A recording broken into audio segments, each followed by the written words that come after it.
سورۃ الزمر 8 رکوعات 75 آیات پر مشتمل مکی صورت ہے۔ ترتیب مصحف کے اعتبار سے اس کا نمبر 39واں ہے۔ زمر کے معنی جماعتیں اور گروہ ہیں۔ اس صورت کے آخری رکوع میں دو گروہوں، دو جماعتوں، ایک کامیاب مومنین کی جماعت اور دوسری ناکام کفار و مشرکین کی جماعتوں کا ذکر ہے اور ان کے انجام کا ذکر ہے۔ اسی مناسبت سے اس سورت کا نام سورۃ الزمر رکھا گیا۔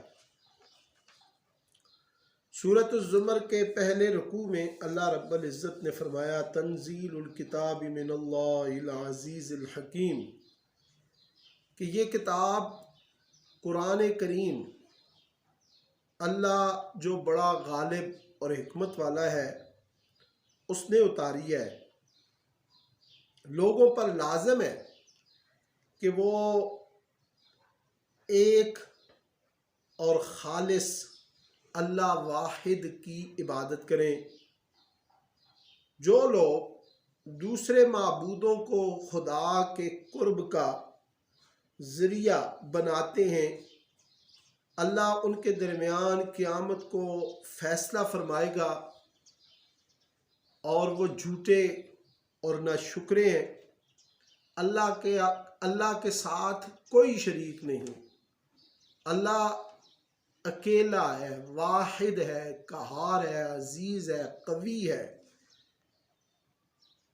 اللہ تعالیٰ اپنی مخلوق میں سے کسی کو اولاد بنانے سے بالکل پاک ہے۔ اس کے بعد اللہ رب العزت نے اپنی ربوبیت پر تخلیقی دلائل دیے اور پھر اللہ رب العزت نے فرمایا کہ اسی نے ماؤں کے پیٹوں میں 3 تاریک پیٹ، رحم اور جھلی جیسے 3 تاریک پردوں کے اندر انسان کی پرورش فرمائی۔ اللہ کسی کی بندگی اور شکر گزاری کا محتاج نہیں ہے، بلکہ یہ لوگ خود اس کے محتاج ہیں۔ سب نے اسی کے پاس جانا ہے۔ پھر اللہ رب العزت نے فرمایا هل يستوي الذين يعلمون والذين لا يعلمون، کیا علم والا اور جاہل برابر ہے؟ ہرگز نہیں۔ علم والا اور جاہل برابر نہیں، اسی طرح جس طرح کہ اندھا اور دیکھنے والا برابر نہیں، اندھیرا اور روشنی برابر نہیں، سایہ اور دھوپ برابر نہیں، مردے اور زندے برابر نہیں، اسی طرح عالم اور جاہل بھی اللہ کی نظر میں برابر نہیں ہے۔ اسی میں عقل والوں کے لیے نصیحت ہے۔ دوسرے رکوع میں اللہ رب العزت نے فرمایا قل یا عباد الذین آمنوا اتقوا ربکم، اے حبیب آپ میرے ان بندوں کو بتلا دیں جو ایمان لائے، جنہوں نے پرہیزگاری اختیار کی اور نیک عمل کیے، ان کے لیے اس دنیا میں بھی بھلائی ہے اور اللہ کی زمین ان کے لیے وسیع ہے۔ ان صابر بندوں کو بے حساب اللہ رب العزت رزق سے نوازے گا۔ تیسرے رکوع میں اللہ رب العزت نے فرمایا افمن شرح اللہ صدرہ للاسلام فہو علی نور من ربہ، جس کا سینہ اسلام کے لیے کھول دیا گیا وہ اپنے رب کے نور پر ہے، اور جن لوگوں کے دل یاد الہی سے سخت ہوتے ہیں وہ گمراہی میں ہیں۔ پھر اللہ رب العزت نے قرآن کریم کی صفات بیان کی کہ یہ اللہ کی بہترین کلام ہے، لکھی ہوئی کتابی شکل میں ہے، ملتی جلتی آیات میں بار بار دہرائی جاتی ہے۔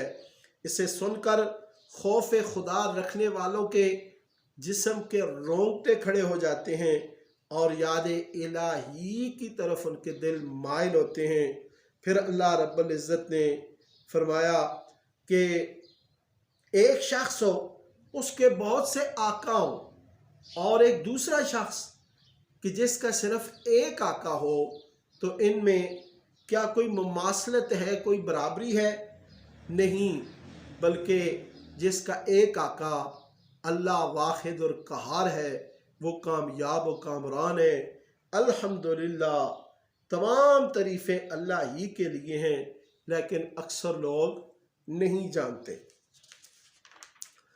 سورۃ الزمر کا چوتھا رکوع اور 24ویں پارے کا پہلا رکوع، اس میں اللہ رب العزت نے جھوٹے اور سچے لوگوں کا ذکر کیا۔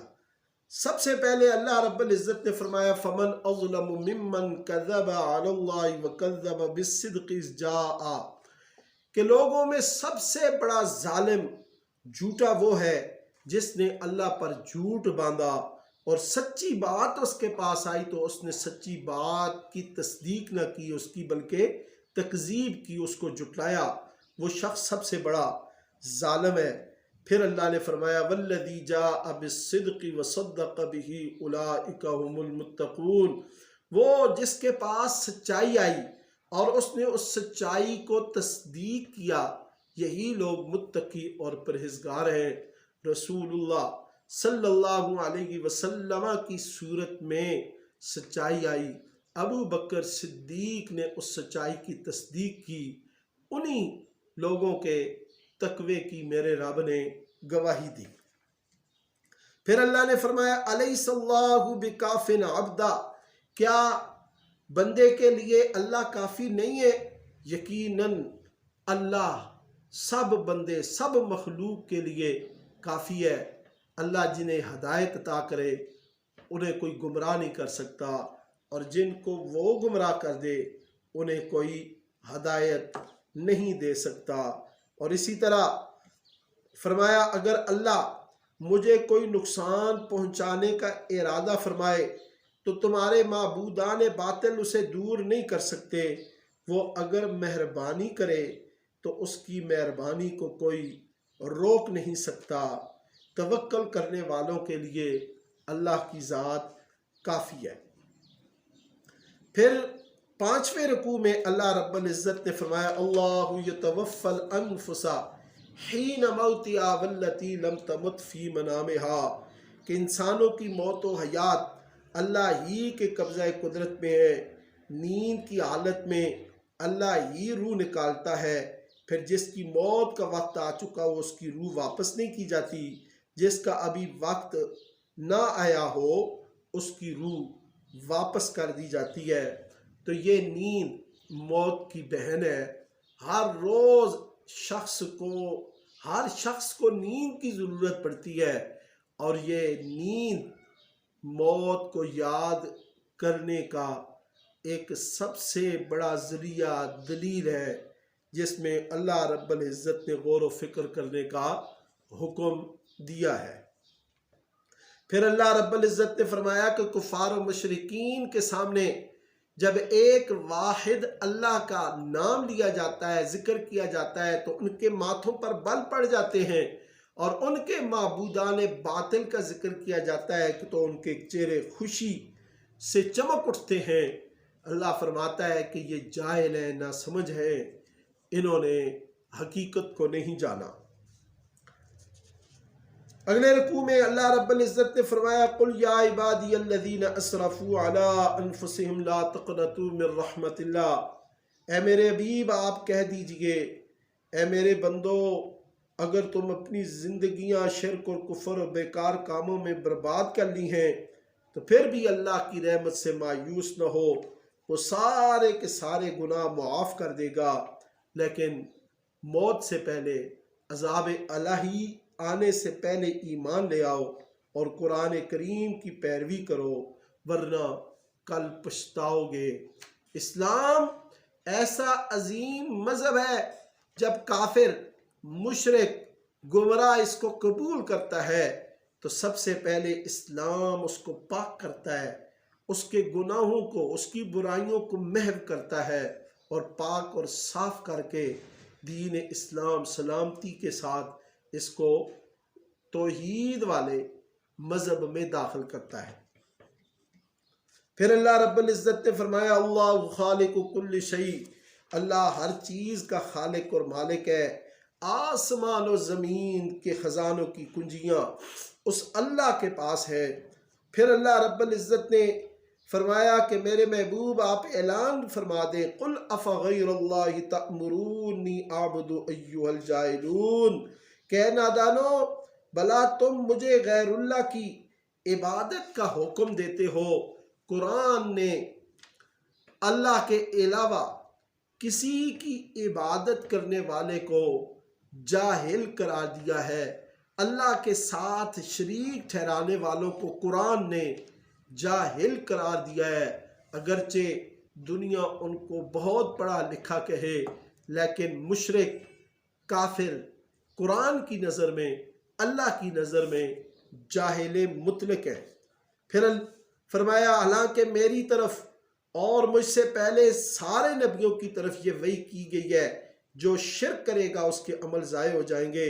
ان مشرکوں نے اللہ کی قدر نہیں پہچانی جیسا کہ اللہ کی قدر پہچاننے کا حق تھا، جبکہ آخرت میں تمام اختیارات صرف اللہ کے قبضے میں ہوں گے۔ جب سور پھونکا جائے گا سب لوگ اٹھیں گے، اللہ کی زمین نور سے چمک اٹھے گی، اعمال نامے کھل جائیں گے، نبیوں اور شہیدوں کو حاضری کے لیے طلب کیا جائے گا، ان کے نبیوں اور صدیقوں کی اور شہداء کی یہ طلبی ہوگی، اور پھر جزا سزا کا معاملہ ہوگا، اور اللہ رب العزت لوگوں کے درمیان انصاف سے فیصلہ فرمائے گا۔ سورۃ الزمر کے آخری رکوع میں اللہ رب العزت نے دو گروہ، جنتی اور جہنمی گروہوں کا ذکر کیا۔ وسیق الذین کفروا الی جہنم زمرا، کافروں کی ٹولیاں بنا کر انہیں جہنم کی طرف دھکیلا جائے گا۔ جہنم کا دروغہ ان سے پوچھے گا، ہمارے رسولوں نے قرآن سنا کر تمہیں قیامت کے دن سے نہیں ڈرایا تھا؟ وہ تسلیم کریں گے کہ ہمیں ڈرایا، لیکن اللہ کے عذاب کو ہم نے جھٹلایا۔ اب متکبرین جہنم کے بدترین ٹھکانہ میں ہمیشہ ہمیشہ کے لیے داخل کر دیے جائیں گے کہ اللہ کا یہی فیصلہ ہے۔ پھر متقین کی جماعتیں بنا کر انہیں جنت کی طرف روانہ کیا جائے گا۔ وسیق الذین اتقوا ربهم الی الجنۃ زمرا، ان کے استقبال میں جنت کے دروازے کھلے ہوئے ہوں گے، انہیں سلامی پیش کی جائے گی اور ہمیشہ ہمیشہ کے لیے جنت میں داخل کر دیے جائیں گے۔ سلام علیکم طبتم فادخلوہا خالدین، وہ اپنے اعمال پر اترائیں گے نہیں بلکہ عاجزی سے اللہ کی تعریف کریں گے۔ اور تم فرشتوں کو دیکھو گے، وہ عرش کے چاروں طرف اللہ کی تسبیح تحمید میں مصروف ہوں گے۔ عدل و انصاف کے مطابق فیصلہ ہو چکا ہوگا، اعلان کر دیا جائے گا، وقیل الحمد للہ رب العالمین، کہ تمام خوبیوں صفات کا مالک اللہ رب العالمین ہے، اللہ ہے جو سارے جہانوں کا پالنے والا ہے۔